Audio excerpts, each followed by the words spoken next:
हाँ जी, तो आप देख रहे थे मिर्ज़ा सलीम अख्तर से खेलों के बारे में गुफ्तगू, उनका इंटरव्यू जारी। तो दूसरा हिस्सा हाज़िर खिदमत है। लीजिए दूसरा हिस्सा मुलाहिज़ा फरमाइए।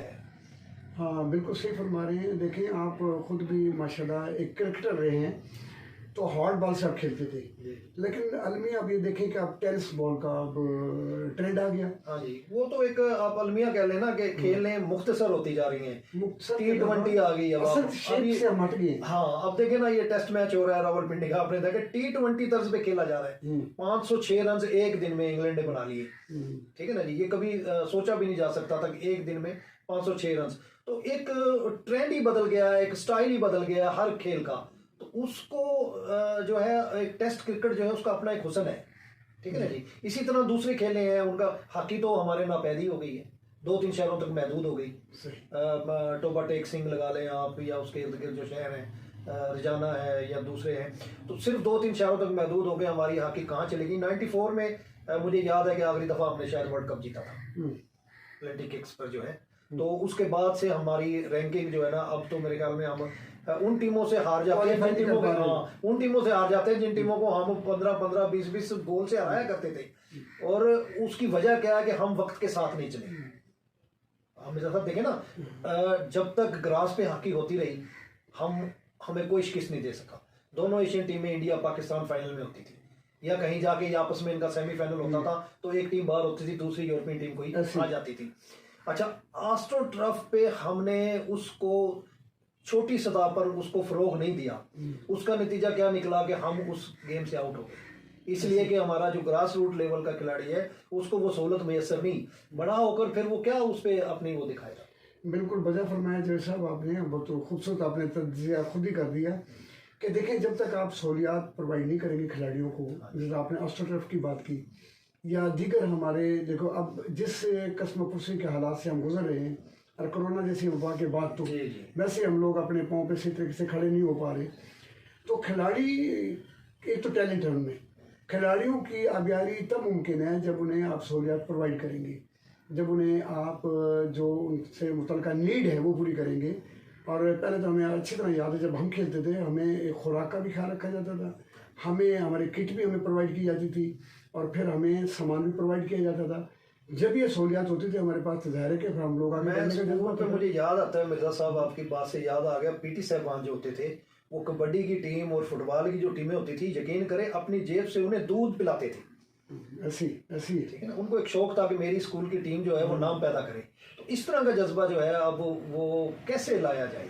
हाँ, कौन लोग आए वैसे। देखिए जो स्पोर्ट्स से मोहब्बत करने वाले। यकीनन बड़े खूबसूरत बात की है। यकीनन पहले ऐसे था कि कुछ लोग अपने अपने स्कूलों के, अपने इदारों के, बिलखुसूस अपने इलाकों के टैलेंट को आगे लाने में खुद स्पॉन्सर करते थे।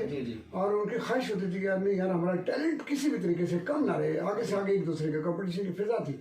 लेकिन अब जो है सबसे बड़ी अलमिया हमारे लिए ये है कि लोगों में एक जो मुआशी हालात है ना, हमें वो इतना तंगदस्ती की तरफ ले गए हैं। और फिर दूसरा, हमें कुछ सहूलियात प्रोवाइड ना करना हुकूमत का। और टैलेंट तो है, लेकिन उस अकेले टैलेंट का लेकर हम क्या करेंगे जब उसमें अदम बर्दाश्त आ जाती है। अब पहले अब लोगों को ये स्पोर्ट्समैन से अगर पूछा जाए, स्पोर्ट्समैनशिप किसे कहती है, स्पोर्ट्समैनशिप किसे कहती है, उनमें अदम बर्दाश्त इतना बढ़ चुका है कि वो थोड़ा सा भी किसी को साथ में अगर खेलते वक्त कोई फाउल हो जाता है तो वो इतना टेम्परामेंट यूज कर जाते हैं। पार्ट ऑफ गेम है। हाँ, खेलते हुए किसी की कोनी लग गई। तो इसकी मैं मिसाल ये दूंगा कि हाल ही में जब एक एशियन जो चैंपियनशिप थी, तो उसमें एक क्रिकेट के हवाले से पाकिस्तान ने जब इंडिया को इबरतनाक शिकस्त दी, क्रिकेट में 10 विकेटों से हराया, तो कोहली जो उनका कैप्टन है, वही बाबर आजम को ग्राउंड में बिल्कुल उसके थपके भी दे रहा है, शेक हैंड भी कर रहा है, वेल डन भी कह रहा है, यार वेल डन। आजकल कोहली वैसे कप्तान नहीं है, राहुल शर्मा था, रोहित शर्मा। उनकी टीम लपक के सारे लोग आए, और उनका कहना मकसद ये था, उस पर फिर लोगों ने बड़ा क्रिटिसाइज किया इंडियन और हमारे यहाँ पाकिस्तान के जो कंजर्वेटिव लोग हैं, क्या उन्हें क्या जरूरत थी मुबारकबाद देने की, मुबारकबाद कबूल करने की। हालांकि पार्ट ऑफ खेल है, पार्ट ऑफ गेम है, उसमें जो जीतता है उसको वो अपनी सलाहियत से जीतता है और अपनी मेहनत से जीतता है, तो उसको एप्रिसिएशन बनती है, उसकी हौसला अफजाई बनती है। कोई भी हो, किसी भी मुल्क का खिलाड़ी हो, आपके मैदान में जब आपको वो मैदान में शिकस्त देते हैं ना, खेल के मैदान में, एक टीम ने जीतना है, एक ने हारना है, तो जीतने वाली टीम यकीनन जो है मुबारकबाद की और तहसीन की लायक होती है कि उसको दिया जाए। देखें हमारे आप यूट्यूब आपके यूट्यूब चैनल के ज़रिए हमारा जो मैसेज कन्वे हो रहा है, मैं कहता हूँ कि ये इस मौके पर मैं एक अहम तरीक मैसेज ये देना चाहूँगा कि सेहतमंद सरगर्मियों को फ़रोग में हमारा जो रोल है वो कलीदी होना चाहिए। वो तब मुमकिन होगा जब हम इस किस्म का, देखें पहले पीटी मास्टर होते थे, हमें एक एक्सरसाइज कराते थे, गेम की तरफ माइल करते थे, इवेंट्स का एक बहुत बड़ा एक हमें अपॉर्चुनिटीज़ होती थी, लेकिन अब ये मौके हम हमारे पास नहीं है। लेकिन मैं चाहूँगा कि इस मौके पे हुकूमत को हमें सरपरस्ती करनी चाहिए और जो हमारे मुखैर हजरात हैं, हाँ, हुकूमत के साथ साथ जो इलाके के मुखैर हजरात हैं उनको चाहिए कि वो एक एक टीम, कोई किसी भी इवेंट की टीम हो, किसी भी खेल की हो, उसको स्पॉन्सर करे सर, खिलाड़ियों की हौसला अफजाई करें ताकि टैलेंट आए। देखें इसमें अगर कोई हमारा खिलाड़ी बैनुल अक़वामी सतह पर नाम पैदा करता है, जैसे अरशद नदीम में आपने जिक्र किया, तो देखिए कितना फ़ख्र से सरबुलंद हुआ हमारी पूरी कौम का कि हमारा एक नौजवान जो है बैरून दुनिया जाकर वहाँ अपने मुल्क का परचम बुलंद कर रहा है। तो यही एक कौमी जज्बा होना चाहिए ना जी, कि हम अपने छोटे छोटे इलाकों से अपने कोशिश करेंगे ऐसा टैलेंट सामने आए जो हमारे लिए काबिल फ़ख्र हो, हम फ़ख्र कर सकेंगे हमारा पाकिस्तानी नौजवान। बिल्कुल जो साहब आपने खूबसूरत आइडिया दिया कि अगर हम लोग जिस तरीके से बहुत सारे लोग हमारे डोनर्स हैं या मुखैर हज़रात हैं वो बहुत सी जगहों पे बेजा इस्तेमाल कर जाते हैं दौलत का, तो मैं समझता हूँ कि ये सबसे बड़ा रफ़ायामा का काम है। अगर हम लोग सोच लें एक थोड़ा सा हिस्सा अपनी आमदन का जो है ना इस तरफ नौजवानों, अच्छा उससे क्या होगा मिर्जा साहब, आप भी इत्तेफाक करेंगे, आप ज़्यादा सीनियर हैं हमसे, कि जब एक नौजवान खेल के मैदान में आएगा तो जो मुजरमाना सरगर्मियां हैं और दूसरे जो नशे के आदी हो जाते हैं, कंपनी उनकी गलत हो जाती है, वो सोबत बुरी में चले जाते हैं, अगर वो खेल के मैदान की तरफ रुजू कर लेंगे तो हमारा एक समाजी तौर पर, माशी तौर पर भी एक अच्छा माहौल जो है वो पैदा होगा। अब देखें हमारे यहाँ एक शहर का कलोता स्टेडियम जो म्यूनसिपल स्टेडियम के नाम से मशहूर है, अगर मैं आपको उसका विजिट कराऊँ, आप देखें कि इंतहाई गंदगी के ढेर हमारे गेट के आगे पड़े हैं, डंपिंग डिपो बनाए हुए हैं, घाट 1.5 फुट पानी नहीं लगता, दीवारें टूटी हुई हैं, गेट है नहीं वहाँ पर। अब मुझे ये बताइए, तफरी गायें जब हमारा ज़बू आदि का शिकार हो जाएंगी तो फिर खिलाड़ी कहाँ जाएंगे? फिर आपने खुद अभी फरमाया अपनी गुफ्तगू में कि भी ये जो लोग हमारे नौजवान नस्ल जो है बेरारमी का शिकार हो रही है और अपने टैलेंट को वो स्पाइल कर रही है और दीगर नेगेटिव सरगर्मियों की तरफ माइल हो रही है। उसकी सबसे बड़ी वजह ये है कि हमसे तफरी गायें छीन ली गई है और प्राइवेट स्कूल का यहाँ बहुत इतनी है कि जो पैफ हैं चाहे दूसरे इदारे हैं वहाँ पर तो ग्राउंड का कंसेप्ट है ही नहीं। जी जब वो तो डब्बा बंद इमारतें हैं उसमें जाते हैं बच्चे, और फिर उसमें थोड़ा सा वालिदैन का भी मैं कहूँगा कि वो भी बच्चों की हौसला अफजाई नहीं करती। डिग्रियों के पीछे ऐसी एक दौड़ लगी हुई है कि बच्चे को टाइम ही नहीं है, सर खुजाने का टाइम नहीं है, वो मैदान में कैसे आएगा? हाँ ऐसे ही है। सिस्टम हमारा निज़ाम तालीम इस किस्म का बना दिया। बिल्कुल हमारा एक एनवायरनमेंट जो है ना जी, जब तक ये स्पोर्ट्स की तरफ या हेल्दी सरगर्मियों की तरफ माइल नहीं होगा, देखिए किसी भी मुआशरे की मुस्तक़बिल गारंटी है सेहतमंद मुआशरे का क़याम, और सेहतमंद मुआशरे का क़याम की वजह से ही जो मुल्क तरक्की करते हैं, आगे बढ़ते हैं। और मैं समझता हूँ कि जब सेहतमंद सरगर्मियों का जो फुकदान होगा और बिलखुसूस हमारे पाकिस्तान में और हमारे जैसे जो पसमानदा अज़ला हैं, बिलखुसूस हमारे ज़िला लोधरा की अगर बात की जाए, कितनी अच्छी अपॉर्चुनिटीज़ मिली हमारे पॉलिटिशियंस को।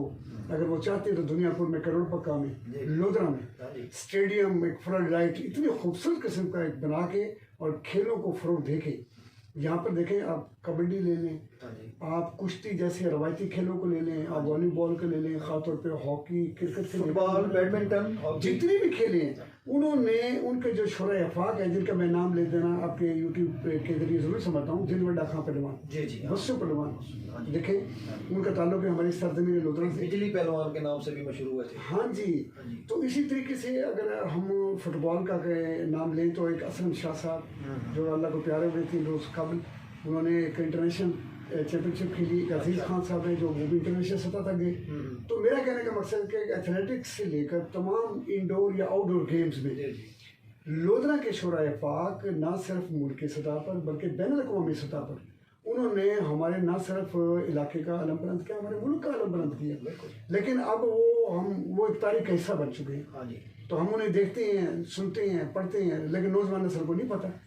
उन्हें इसलिए नहीं पता कि उन्हें इस किस्म की कोई आगाही का वो सिलसिला जारी नहीं है। बड़ी खुशी होती है मिर्जा साहब आपका ये मैंने रूम देखा और माशाल्लाह मेडल से और ट्रॉफियों से भरा हुआ है और तारीफ़ी असनाद आपकी जो है यहाँ बहुत ज़्यादा, मेरे ख्याल में डिस्ट्रिक्ट लोधरा में शायद ही किसी के पास इतने मेडल हो जितने आपने माशाल्लाह आपको मिले हुए हैं। और आपने अपना कमरा जो है सजाया हुआ है, बड़ी खुशी होती है। और हमारी ख्वाहिश भी यही है कि इसी तरह हमारे दूसरे जो नौजवान हैं वो उभर कर सामने आएँ और अपनी जो सलाहियतें हैं खेल के मैदान में उसी तरह उनका मुजाहरा करें, ताकि हमारे ना सिर्फ ज़िले का बल्कि मुल्क का नाम जो है रोशन हो। बहुत शुक्रिया आपका मिर्ज़ा साहब, आपने वक्त दिया। थोड़ा वक्त होता है चूँकि सहरासल गुफ्तगू तो नहीं हो सकी, इसको इंशाल्लाह अगली नशिस्त तक हम रखेंगे, फिर इसी मौजू को आगे बढ़ाएंगे दूसरी नशिस्त पर। तो नाज़रीन, इसके साथ ही आज के हम इस प्रोग्राम को समेटते हैं। जाते जाते आपसे गुजारिश के मेरे यूट्यूब चैनल को सब्सक्राइब करें, लाइक करें, बेल आइकॉन प्रेस कर दें ताकि आने वाली हर वीडियो आपको मिल सके। तो अगले प्रोग्राम तक के लिए इजाज़त दीजिए। अल्लाह हाफिज़। पाकिस्तान जिंदाबाद।